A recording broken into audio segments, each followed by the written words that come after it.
Perjalanan panjang telah dilalui Kabupaten Tasikmalaya, Jawa Barat.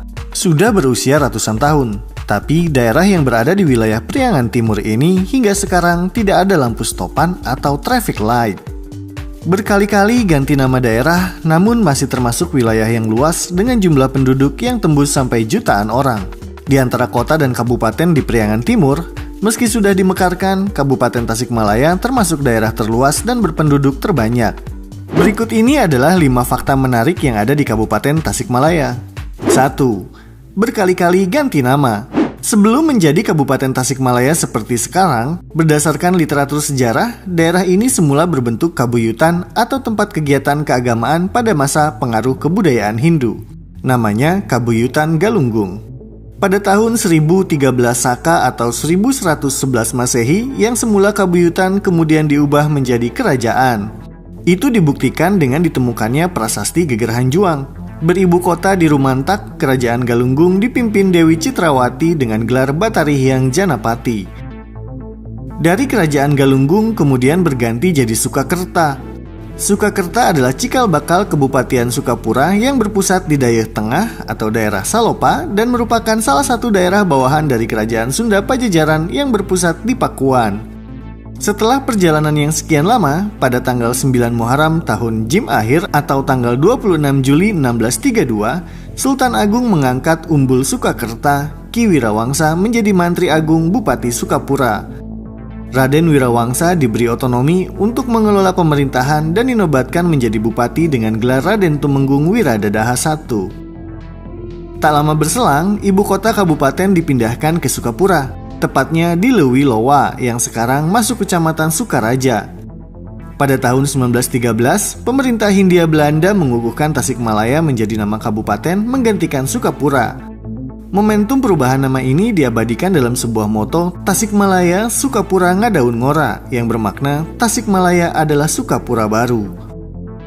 Perubahan nama Kabupaten Sukapura menjadi Tasikmalaya ini terjadi semasa pemerintahan RAA Wirataniningrat pada 1908 sampai 1937. 2. Masjid bersejarah. Panjangnya sejarah perjalanan Kabupaten Tasikmalaya telah meninggalkan banyak warisan, salah satunya Masjid Manonjaya. Pembangunan masjid ini merupakan bagian dari pengembangan Manonjaya sebagai ibu kota Kabupaten Sukapura. Masjid ini dibangun sekitar tahun 1832. Pada masa Bupati Sukapura Wiradadaha VIII tahun 1837, Masjid Agung Manonjaya diperluas sebagai penyesuaian tata ruang dan perkembangan penduduk masa itu. Untuk menambah kapasitas jamaah, pada tahun 1889 didirikan tambahan berupa serambi oleh RTA Adiningrat. Bentuk arsitek bangunan Masjid Agung Manonjaya menunjukkan perpaduan antara unsur pribumi yang diwarnai unsur Islam dan Eropa. Saat terjadi gempa bumi pada September 2009, Masjid Manonjaya yang memiliki nilai sejarah ini mengalami kerusakan cukup berat. Namun, itu tidak mengubah status Masjid Manonjaya sebagai benda cagar budaya. 3. Kaya tempat wisata. Kabupaten Tasikmalaya merupakan daerah yang kaya dengan tempat wisata. Mulai gunung hingga pantai ada di sini. Ada objek wisata Cipanas Gunung Galunggung, Pantai Cipatujah dan Karangtawulan, hingga air terjun atau curug dengan beragam karakter yang tersebar di banyak titik. Salah satunya Curug Dengdeng yang aduhai ini. Ayo, siapa yang mau berenang tipis di sini? Atau ini, Curug Ciparai. Atau ini, Karahabodas. Atau ini, dan masih banyak lagi tempat wisata di Kabupaten Tasikmalaya yang layak dikunjungi. Yakin gak mau piknik ke Tasik? 4. Air panas dekat pantai. Nah, kalau tempat yang satu ini bisa jadi Anda belum mengetahuinya. Ini adalah sumber air panas yang berada di Kampung Cipanas, Kecamatan Cipatujah. Ya, Cipatujah yang kesohor dengan pantainya itu. Uniknya itu di sana, sumber air panas ini lokasinya tidak jauh dengan pantai, berjarak sekitar 2 km. Kendati tempatnya jauh, bahkan sangat jauh dengan Gunung Galunggung yang terakhir meletus pada 1982 itu, di kampung ini ada sumber air panas. Menurut penuturan Nani Nurhayati, warga setempat, air panas ini ditemukan pertama kali pada 1954, sebelum Gunung Galunggung terakhir meletus. Tempat ini sempat ramai dikunjungi orang kisaran tahun 2000-an. Banyak orang yang datang ke sini, bahkan ada yang dari Jakarta sekedar untuk berendam. Menurut kabar yang beredar, air panas di sini bisa menyembuhkan orang yang lumpuh atau tidak bisa berjalan. Tak heran, karena ramai pengunjung, waktu itu warga setempat membangun bak-bak tertutup agar bisa leluasa dipakai mandi.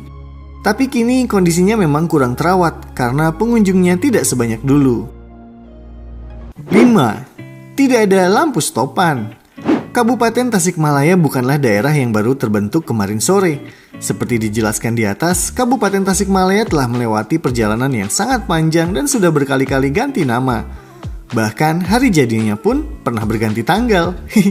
Asalnya hari jadi Kabupaten Tasikmalaya diperingati setiap 21 Agustus yang merupakan berdirinya kebataraan di Galunggung. Informasi tersebut ada dalam Prasasti Gegerahan Juang. 13 Badrapada 1033 Saka atau 21 Agustus 1111 Masehi. Namun sejak 2015, tanggal hari jadinya diubah menjadi 26 Juli 1632. Itu berdasarkan pada Piagam Sultan Mataram tertanggal 9 Muharram tahun Jim akhir yang mengangkat Ngabehi Wirawangsa sebagai Mantri Agung Bupati Sukapura. Maka jika merujuk pada penanggalan itu, tahun 2021 ini Kabupaten Tasikmalaya sudah berumur 389 tahun. Wow, tua bener ya? Namun kendati umurnya sudah setua itu dan daerahnya luas dengan 39 kecamatan serta 351 desa, sampai sekarang Kabupaten Tasikmalaya tidak punya lampu stopan atau traffic light. Sebenarnya ada satu di perempatan Cisinga, Cipasung, tapi sekarang tidak difungsikan sebagaimana harusnya. Dulu pernah difungsikan, tapi alih-alih membuat arus kendaraan menjadi lebih tertata rapih, yang terjadi malah sebaliknya. Volume kendaraannya tidak seimbang, dari arah Singaparna dan kota Tasikmalaya padat, sedangkan dari Cisinga dan Cipasung kurang, sehingga saat lampu merah untuk dari arah Singaparna malah menjadi macet. Atas pertimbangan kemaslahatan dan rekomendasi dari pihak-pihak terkait, untuk sementara di Sub Kabupaten Tasikmalaya tidak lagi memfungsikan lampu merahnya. Bisa jadi di Indonesia hanya Kabupaten Tasikmalaya daerah yang tidak memiliki lampu stopan. Bener nggak sih? Ayah-ayah wainya.